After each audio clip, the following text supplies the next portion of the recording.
This is Women's Tech Radio, a show on the Jupiter Broadcasting Network interviewing interesting women in technologies, exploring their roles and how they're successful in technology careers. I'm Paige. And I'm Angela.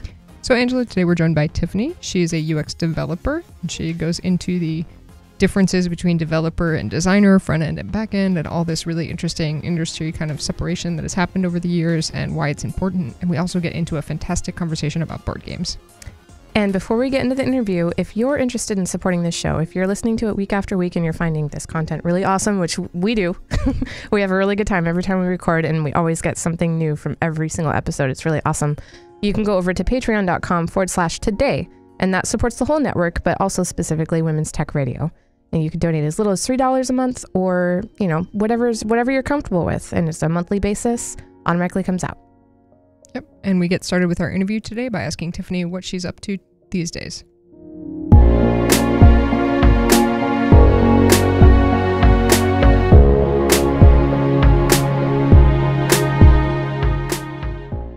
So right now in the tech field, well, I primarily identify as a UX developer. So as I tell people that don't really know what that means, I make things look pretty. So I prefer and am really more of a front-end developer, but I spend a lot of time on design teams and whatnot. So I actually also have a design eye. Some people mistake me for a designer. I hate Photoshop. I hate design. But yeah. And right now I'm actually freelance, and I've been freelance since November, doing a whole bunch of hodgepodge jobs, including some YouTube channel stuff. But so a day-to-day for me is just really random because it just really depends what contracts I have going and if I'm filming anything for YouTube or anything like that. So yeah, my every day is not a typical day. Well, that's awesome. I like that. It is. Yeah. It's also really confusing. Yeah. Especially when you don't get Google SMS anymore. Oh, God, yeah. Darn you, Google. My life was made by that. Made or break. Yeah, I guess you'll have to maybe research another calendar app or something, right? Yeah, something like that. Write something to... Yeah, so for folks, because this is going to go in the future, Google just turned off SMS alerts for calendaring, which I think is lame, because I used the crap out of that feature. But we'll figure it out. Yep. So what is, if you don't identify as a designer, what do you think is the difference between a UX developer and a designer? So a UX developer is somebody who, when they look at a screen and they look at essentially like what needs to be done, they think about it in terms of code. Like they think, oh, I need to do this, I need to adjust this padding, this margin, et cetera, et cetera. UX developer is more of it's the designer side. And then a designer, specifically a UX designer, is usually their partner in crime, if you're lucky enough to have a UX designer and a UX developer. And they think of things in terms of actual pixels and the modification of actual like Photoshop files and stuff like that. So they don't really code. And so they're dealing mostly in like various visual software editing tools to get mockups or interaction designs, which is a big one. And UX developers work with them to have those designs come to life. And also UX developers, because they work so closely and always really have an eye for that kind of stuff, UX developers also are really awesome because we usually have an idea of what like a good-ish sense of design or interaction would be. And we focus primarily on user interaction. When we code things, not always necessarily what's the best way to code something from like an efficiency standpoint of your code, which gets some like really good UX developers can write super efficient, super awesome code that is also very user interactive and great for the user. But it's like a unicorn balancing effect for that kind of stuff. So yeah. So like any other developer, you're probably not an efficiency expert unless you're an efficiency expert. Yeah. But I am a front-end developer expert. So I like it's really, there's a phrase that was used and people have kind of stopped using it in resumes and interviews, but it's pixel perfect. And I feel that most UX developers, while we hate the term pixel perfect, like it's true. I can look at mocks, or I can look at mockups or specs, or I can just look at a web page and I can be like, oh, that's 4 pixels. It needs to be 2 pixels, or something like that. Or, oh, that's 5 pixels and it needs to be 6 pixels. So it's just like, usually we're very visual, and UX developers, all the ones I've met really do actually want to be pixel perfect, which I hate that phrase, but it's true. That's too bad, because I think that would make a great title for this episode. I feel like I need to ask you if that's okay. Yeah, no, that's fine. You can do that. Okay. Maybe I'll put it in the description, like, even though she hates the term, find out what pixel perfect is. The only reason I hate it is because, so for like years there, when people realized that front-end developers existed and needed to be a thing, so there was this transition 7 years ago in the industry. I lived and worked out in Silicon Valley, and there was this transition where they started realizing that having a software engineer does not necessarily mean that they can do they're not full stack. Like, you have front-end software engineers and you have back-end software engineers, especially as more companies started developing products that were web-based, like web apps and that kind of stuff, because the technology space between being good at making the front end of a web app is very different from being good at making the back end of a web app, because there's just so many languages and concepts involved, and efficiency for both ends of those scale. And so a lot of companies started posting jobs listings, and like one of the requirements was attention to detail, pixel perfect. And it just became this like buzzword in the industry. And if you were talking with somebody and they were like, yeah, I'm pixel perfect, like 90% of the time they weren't. And it was just really frustrating because it was a buzzword and it was that everybody used. Right. It just kind of became vague. Yeah. It sounds like. There's this great, have you seen the nailed it meme? Yes, was it with the kid, little baby fist? Yeah. Well, no, but so there was one that went around with Cookie Monster cupcakes. Yes, with the Pinterest fails. Yes. So and it's right. thing, yeah, where there's like really beautiful something crafty, and then somebody tries to make it and it's like this horrible version. Yes, nailed it. We started doing that in our company, the company that I worked at, the large megacorp that I shall not name. We started doing that to developers. Like, we would do the nailed it, where we would have the mock-up and then we would have like what they made. Oh my gosh. And we would do like nailed it. That's awesome. That's great. I just did a Pinterest fail on Monday with my kids. Nice. It was like some sort of flour and salt dough mix, and then you put pebbles in it with it to make a design, and my butterfly did not look like a butterfly, and none of them looked good. The pebbles were too big, and like it cracked. It was just bad. Yeah. Pinterest, it's like a whole other rabbit hole of doom. I know. Well, I don't go to Pinterest. I make a point not to, because I'll get sucked in. My friend did. Oh. Yeah, it was a play date. So your friend is attempting to make you a Pinterest addict. We jointly failed. No, I just let her do it. Also That's funny though. That is great. Was that good for like camaraderie, and I'm sure it kind of framed the culture of the company, but it wasn't making fun of people that worked there, was it? No, it wasn't. It just started making fun of software development. It was okay. Specifically, I was on a design team, and we fought tooth and nail to get some front-end developers hired, because at the time I was on the design team and I was their rapid prototyper. So they would mock up some like crazy ideas, and then it was my job to just quickly make something that looked, and they could like click around. So there's a lot of fake JavaScript connecting to empty calls, lots of static text just being loaded in to pretend it was a database. But I was the rapid prototype maker, and we really struggled where like my rapid mock-ups of their stuff, proof of concepts, would look like the specs, and then like the actual product when it went over to engineering always looked really bad. So my boss made those nailed it meme jokes for a presentation with the higher ups to convince them finally to hire front-end engineers. Nice. Okay, the fact that you got memes in a corporate presentation in an attempt to like actually get headcount, that's impressive. Mm-hmm. Yeah.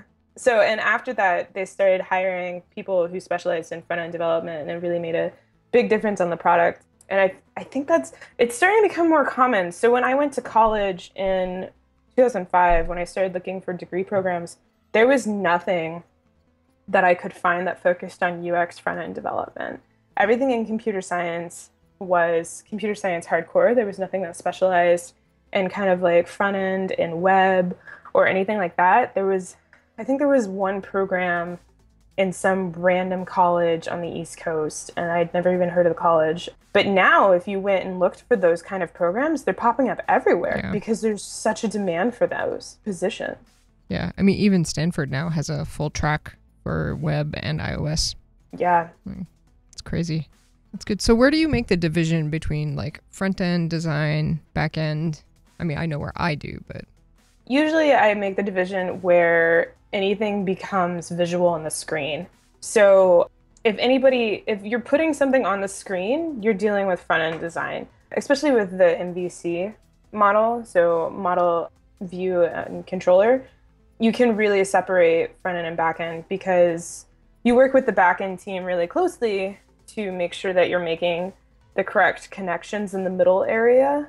And then you can focus primarily on the view. And if you need to go into the middle area, you can. But there's definitely a lot of overlap between that area. That's where the most code conflicts happen on check-in. Yeah. But yeah, I really make the divide at if it modifies a data structure that will eventually appear on the screen in some way, shape, or form, there's an argument that that could be front end. But if it puts anything on the screen, it's definitely front end development, in my opinion. I would agree with that. It's very cool.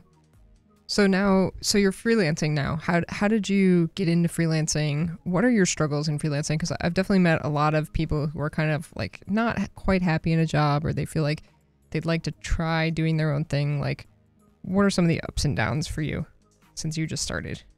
Yeah. Well, so my case is, it's probably something that a lot of people can relate to. I graduated from college in 2008, and I had a job before I graduated. I actually graduated early so that I could go and work at this job.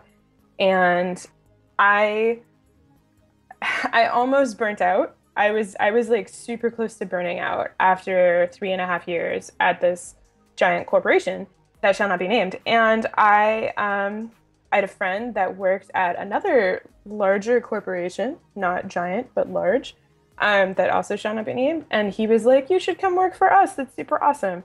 And so I changed companies and I worked there, and it was really awesome for a while. And then that large company started to grow into a megacorp, like a very large company, and it had a lot of growing pains. And they had a lot of headcount reduction, either through layoffs or people just leaving because they didn't like the transition from small to large, or from large to extra large. And so in the 3.5, I was also there for 3.5 years. That's basically my boiling point. In the 3.5 years that I was there, I was hired when there was 8,500 employees when I was hired. Wow. When I quit 3.5 years later, there was over 20,000 employees, and we had a piece of software in the company that somebody made that told you how long you had been. It compared how long you had been at the company with everybody else. And like, according to that script that somebody wrote, I had been at the company more than 98% of the rest of the employees. Wow. So big turnover. Massive turnover and massive influx of new people, which meant that there was just constant turmoil and I was in my last year of evaluation, the last like full calendar year that I was there, and I had, the employee evaluation thing, I had 5 different managers. What? And so I was like, and I was in charge of a very large code base, and I was working with people in Bulgaria and all sorts of stuff. And so I burned out. I like crisped out. And they were transitioning when I was there from Flex to HTML5. And so I was like, I was in this weird straddle between Flex and HTML5. And I kept telling myself when they first announced they were going to transition that I would stick around long enough to get my resume padded to be able to add the H5 technology like officially, and then I would quit. And 2 years later, my fiance was like, when I met you, you were talking about how you were going to quit soon, and that was a year ago. And you were like, little did you know, it was a year before that as well. Yes, exactly.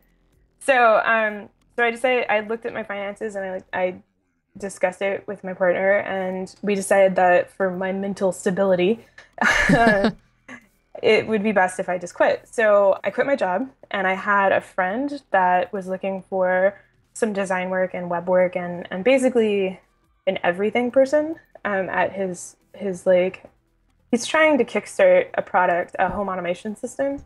And so he needed somebody to do that. So I lucked out in that I quit and then immediately had a contract that could pay all my bills for 6 months. Mm. And that contract actually came to an end in May.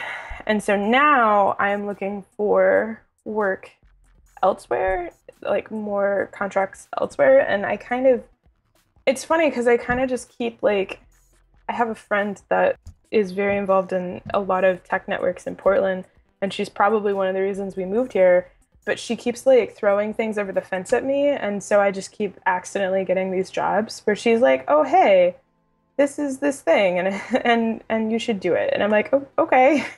So I feel really lucky in that regard. I haven't had to actively search for some stuff, but I also am living very frugal. Yes. My fiance is doing most of the like we're basically on like a 1.5 income household right now. Mm-hmm. So, but we're both fine with that because we own all the fancy technology gadgets we need and use, so we don't need to buy anything new. And Portland is significantly cheaper than the Bay Area. Oh my goodness, right? Yeah, so it's actually kind of funny because like if we had continued to live in the Bay Area, I would have had to get another job that was like an actual tech job because the cost of living is just so high. And that was part of the reason we moved to Portland, was so that I didn't have to get a traditional 9-to-5 tech job because I've worked for 3 megacorps at this point. Well, 2 megacorps and a large company that was becoming a megacorp, and I just can't do it anymore. Mm-hmm. What was one of your favorite contracts that you've done since you left your most recent megacorp job? It actually wasn't video. It actually wasn't tech involved really at all. It was I do some video editing. I very much am into the board gaming community. And when I say that, I don't mean like just playing board games. I also review board games. I play test board games for designers. I'm friends with a lot of people at publishing companies, that kind of stuff. And also I'm pretty I'm not active on Kickstarter, but I'm aware of the Kickstarter tabletop world, and I usually know somebody that I have 2 friends right now that are running Kickstarters on tabletop. So I had a contract from a friend where he wanted me to do his Kickstarter videos. And so part of that involved going to PAX South in Texas in January. Oh, darn. Yeah. Gosh darn. So that was a fun contract because the game that he was making was about, it's basically you're like doing a mini role playing as the Goonies. Like you're 4 siblings and you're going on this crazy adventure, and so it's a co-op and it's storytelling and like there's actual numbers and stats, so you can lose even if you can tell the best story in the world. And so it was a lot of fun because I would go and my job was to film people playing it, and people would just have such a blast telling these stories about how they were running around and like the mysterious forests and like, you know, throwing dung at trolls and all this other fun stuff. But it was a blast. And then editing all of that footage was also a lot of fun into a video. Mm-hmm. So that was my most fun contract, but it's not tech related. Totally fine. I think that's one of the beauties of doing, it kind of is tech related, like video is still technology. But being a freelancer, being a contractor, is you kind of get some of that freedom to pick and choose projects, to be, involved in a lot of things, to be a jack of all trades. Yeah, I have a friend. I decided to paint. I bought my fiance a copy of Imperial Assault, which is a Star Wars dungeon crawling game. And I decided stupidly while he was out of town one weekend, I would surprise him and paint all of the miniatures in this game. And there's about 40 miniatures. And they're like super detailed Star Wars, like stormtroopers and Darth Vader and AT-STs and the heroes like Han Solo and Chewbacca and Luke and all that. And it was stupid and insane, but like at the end of it, I was able to tell the internet, I was able to tweet about it because I didn't tweet while I was doing it because it was a surprise. And one of my friends online was like, hey, actually, can I pay you to paint my set? Oh my gosh. Yeah, so it's this weird, funny thing where it was just like, because I'm freelance and I can just basically do whatever. You can say, yeah, that's a project I'd like to do. Yeah, I can get money for painting miniatures, which is hilarious to me and a lot of fun, but also makes my carpal tunnel way worse. Yeah, right? Miniature painting is like the worst thing for that. So, okay, so it sounds like you are super into board games. You review board games? Do you have like a YouTube channel or something? Yeah, so I review board games, and my YouTube channel is The One Tar. I also am on Twitter as The One Tar. I'm very active on Twitter. Most recently, if you go to my channel, I was doing an unpacking series where when we moved, we packed all our board games up, and then somebody on Twitter was like, you should make videos when you unpack them. And so I was like, okay, and then I did. And so I have 24 episodes of me just unpacking a box. It's like unboxings. Yeah, but like people are apparently really into them because they just want to know what's in the box. Yeah. So what is in the box usually? Like all of my board games. Oh, okay. Oh, So it's they want to what see your board... collection, really. Right. Okay. Yeah. So do you pack the box, or is it? I did pack the box. 'Cause No, they this is moved. when we moved. Yeah. Oh, okay. I got it. I thought you were like, I wasn't sure if you were buying new board games and be like, oh, what could be in here, or if you were like putting stuff in there for the show. But okay, Nope. so it's a result of moving. Got it. That's great. Yeah. Okay, so I'm a bit of a board game player myself. I'm not huge. I don't have a YouTube channel, but I'm always interested in co-op board games because I find that it's the best way for me to get people who aren't board game people to play with me. And a lot of my friends, for some reason, aren't board game people. So what should I play? Well, what have you played? Pandemic, Zombie Panic, Castle Panic, Forbidden Island, and Forbidden Desert. Okay. So, if you feel like you're ready for like a level up on your co-op experience and you want to go, if you like the zombie stuff, there's a game that's really popular right now. It's called Dead of Winter. It's produced by Plaid Hat Games and it's designed by John Gilmore and Isaac Vegas, I think is his last name. But you are survivors. Every player, it's kind of this weird, the theme is kind of weird, but there's the zombie like apocalypse has happened. So there's zombies everywhere. And it's the middle of winter, hence the name of the game. And every player controls a group of survivors, and you're trying to work together to make sure there's enough food stocked in your like little base, and also to make sure that no zombies break into the base. And you also can send your survivors out into the town at the various locations to like look for things like food or fuel or that kind of stuff. So it's co-op in that regard. And in addition to that, everybody has a secret objective that they are working for. So like, for example, your secret objective might be at the end of the game, you want there to be 5 med kits in the base, right? And so those are secrets. So you're all working together, but you're also trying to accomplish your goal. And sometimes you trying to accomplish your secret goal might hinder the like survival of the whole group. Because you're like, well, my goal needs more med kits, but we actually need more food. Which do I play? So it's like co-op with secret personal goals. Yeah, exactly. And if you want to take it a step up, you can include the saboteur when you deal out the secret goals. Oh, yeah. And the saboteur's secret goal is to accomplish his secret goal and also ensure that the rest of the players don't win. So it's usually something like you kill so many survivors and also you get this much food and then you run away. Like that's your secret goal or something like that. So the game has a lot. There's so many components in the game and it can be really overwhelming when you open it up. But there's a really good teaching series online by Rodney Smith called Watch It Played. I love those. Yeah, he does a really good Watch It Played of how to play it, and he also does a game with his son Luke, I believe. That's awesome. So that's definitely a level up on your co-op. Very cool. Well, thank you so much for that recommendation. This has been a fantastic chat. We should totally get together and play some board games. Oh, yes. And maybe we will have you back on to talk some more about how all of that ties together, and you can tell us how your freelancing is going, and we'll definitely follow along. Oh, and if people want to follow you on Twitter, it's the One Tar? That's right. And it's spelled out. So Awesome. T-A-R, or sorry, the, and then one spelled out.